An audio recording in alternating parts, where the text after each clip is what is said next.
One agency at a time, we checked back to see if overtime costs had changed 2 years after we first reported on the expense borne by taxpayers.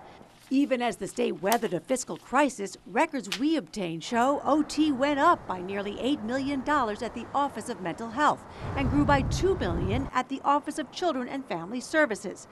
Overtime costs held steady at the Office of Alcoholism and Substance Abuse Services, but only the Department of Correctional Services reduced OT costs by $3 million, but still racked up more than $109 million to staff those extra shifts. When the state does it this way year in and year out, they're really being dishonest with the taxpayers.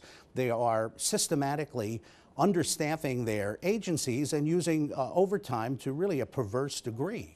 CSEA's Steve Madera says the governor's directive for agencies to cut their budgets has created a severe staffing shortage, especially at the agencies we looked at that all run secure facilities with round-the-clock care.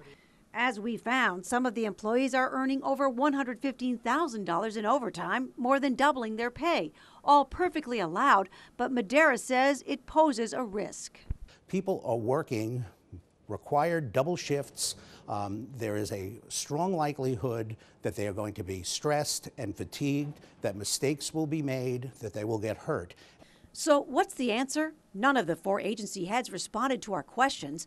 New York's controller suggested that agencies should do a cost-benefit analysis to figure out if it's cheaper to hire more state workers instead of paying so much OT.